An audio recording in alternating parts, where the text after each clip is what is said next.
नमस्कार। आज हम चर्चा कर रहे हैं कि भारतीय नागरिक सुरक्षा संहिता 2023 के अंतर्गत मजिस्ट्रेट कोर्ट में ट्रायल किस प्रकार से होता है और इसमें हम चर्चा करेंगे कि इसका क्या प्रावधान है और क्या प्रक्रिया है। तो यह जो है बीएनएसएस की धारा 261 से लेकर के 273 तक यह बताया गया है कि मजिस्ट्रेट कोर्ट में जो ट्रायल होता है उसकी क्या प्रक्रिया है और उसके क्या प्रावधान है, इसके बारे में बताया गया है। तो इसमें दो परिस्थितियां हैं। पहली परिस्थिति आती है पुलिस की रिपोर्ट के आधार पे और दूसरी आती है बिना पुलिस की रिपोर्ट के आधार पे। तो पहले हम चर्चा करते हैं पुलिस की रिपोर्ट के सनस्थिति के आधार पे ट्रायल।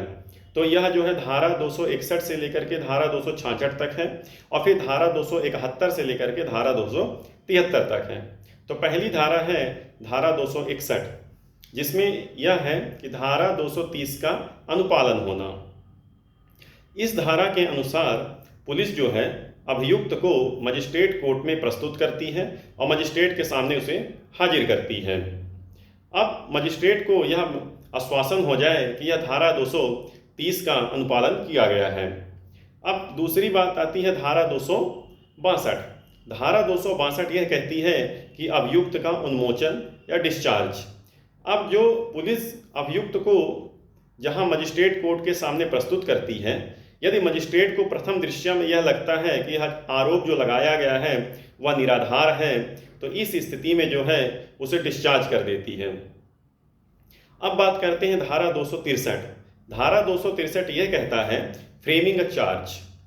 अब अभियुक्त जो मजिस्ट्रेट के सामने प्रस्तुत हुआ था उसमें यदि प्रथम दृष्टया में मजिस्ट्रेट को यह प्रतीत हो जाता है कि यह जो आरोप लगाया गया है यह सही है, तो ऐसी स्थिति में वो चार्ज को लगाता है तथा साथ ही साथ इसमें जो अभियुक्त है उसको लिखित रूप से तथा पढ़ करके भी सुनाया जाता है कि तुम्हारे ऊपर क्या आरोप है और इन इन धाराओं के तहत मामले को पंजीबद्ध किया गया है। फिर आता है धारा 264। धारा 264 यह कहता है कि अभियुक्त का अभिकथन, यदि जो चार्ज लगाया गया है यदि अभियुक्त जो है स्वयं अभिकथन के द्वारा इसे स्वीकार कर लेता है और कहता है कि यह अपराध मेरे द्वारा किया गया है, ऐसी स्थिति में जो मजिस्ट्रेट रहते हैं वह स्वविवेक से अपने निर्णय लेते हैं।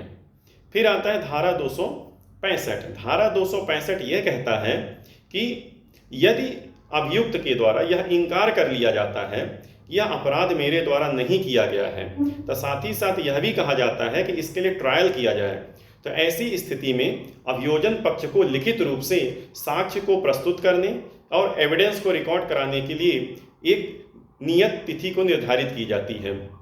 मजिस्ट्रेट कोर्ट यह ऑर्डर करता है कि जो अभियोजन पक्ष है वह जो साक्ष्य को प्रस्तुत करे और जिस निर्धारित तिथि को बात कही गई है उस निर्धारित तिथि को यह साक्षियों को साक्ष्य के लिए प्रस्तुत करे, यानी जो एविडेंस हो, जो डॉक्यूमेंट हो, उसको लाए हो। अब यहाँ पे क्या होता है कि जब रिपोर्ट दर्ज पुलिस के द्वारा जब रिपोर्ट दर्ज की गई थी तो उस दौरान पुलिस के द्वारा इन्वेस्टिगेशन किया गया था।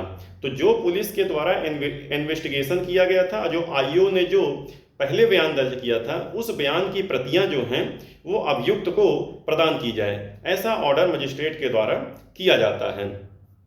अब बात करता है धारा 266। धारा 266 ये कहता है कि प्रतिरक्षा की बात करता है।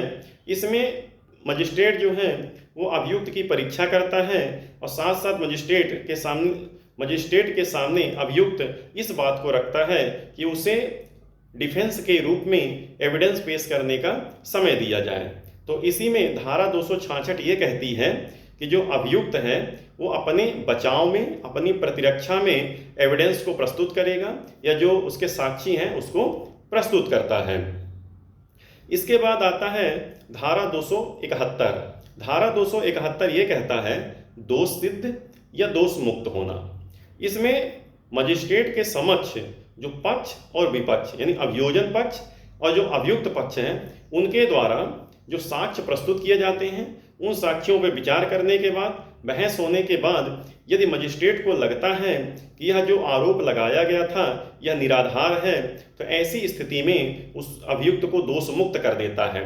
और यदि मजिस्ट्रेट को लगता है कि यह मामला चीफ जुडिशियल मजिस्ट्रेट के पास भेजने लायक है, तो सीजीएम कोर्ट में इसे भेज देता है। और यदि मजिस्ट्रेट को लगता है कि जो साक्ष्य दिए गए थे, जो एविडेंस को रिकॉर्ड किया गया है, उसके अनुसार अभियुक्त के ऊपर मामला बनता है, ऐसी स्थिति में वो अभियुक्त के ऊपर दंडात्मक कार्यवाही कर सकता है और सजा भी सुना सकता है और जुर्माना जमा करने के लिए भी आदेश कर सकता है। अब इसके बाद आता है धारा 272। धारा 272 ये कहता है कि परिवादी की अनुपस्थिति होने पर, यदि परिवादी अनुपस्थित रहता है, उस आधार पे यह डिस्चार्ज करने की बात करता है। वहीं पे धारा 273 ये कहती है कि यदि जो आरोप लगाया गया था वो सिद्ध नहीं पाया गया और झूठा पाया गया है, ऐसी स्थिति में क्षतिपूर्ति की बात करता है और क्षतिपूर्ति 30 दिन के अंदर न देने पर कारावास की भी बात की जाती है। तो ये जो धारा 261 से लेकर के 266 और 271 से लेकर के जो 273 तक की बात है, ये मजिस्ट्रेट कोर्ट के समक्ष ट्रायल की बात करता है जब पुलिस रिपोर्ट के अनुसार हो। और वहीं पे जब विदाउट पुलिस रिपोर्ट के अनुसार वो धारा जो 267 है वो यह कहती है कि अभियोजन पक्ष के साक्ष्य के आधार पे, अभियोजन पक्ष के साक्ष्य के आधार पे अभियुक्त को पुलिस न्यायालय के समक्ष प्रस्तुत करती है, यानी मजिस्ट्रेट कोर्ट में प्रस्तुत करती है। और जो साक्ष्य दिए गए थे उन साक्ष्यों के आधार पे यह साबित होता है कि यह अभियुक्त जो है आरोपी है, तो इसको कार्यवाही को आगे बढ़ाया जाता है। तो धारा 268 ये कहती है कि जो अभियुक्त को धारा 267 के तहत पेश किया गया था, 267 के तहत कोर्ट में पेश किया गया है, यदि जो साक्ष्य दिए गए हैं उसके अनुसार यदि दोषी पाया जाता है तो कार्यवाही को आगे बढ़ाया जाएगा। यदि दोषी नहीं पाया जाता तो उसको वहां से डिस्चार्ज कर दिया जाएगा। और यदि दोषी पाया जाता है तो उसके ऊपर लगे हुए चार्जेस के बारे में बताया जाता है, लिखित रूप से भी दिया जाता है। और यदि वह स्वीकार कर लेता है तो जो न्यायालय है या फिर जो मजिस्ट्रेट कोर्ट है वो अपने स्वविवेक से निर्णय लेगा। यदि वो स्वीकार नहीं करता है तो फिर यहाँ पे धारा 270 कहती है कि वो अपनी प्रतिरक्षा में एविडेंस पेश करेगा और एविडेंस पेश करने के बाद उस पर बहस होगी और फिर न्यायालय द्वारा या मजिस्ट्रेट कोर्ट द्वारा पुनः 271 के तहत दोष मुक्त है कि दोष सिद्ध है, इसके बारे में निर्णय दिया जाता है। तो ये है हमारा मजिस्ट्रेट कोर्ट से संबंधित जो वीएनएसएस की धारा 261 से लेकर के 273 तक का जो प्रावधान किया गया है, तो किस तरह से मजिस्ट्रेट कोर्ट में ट्रायल चलता है।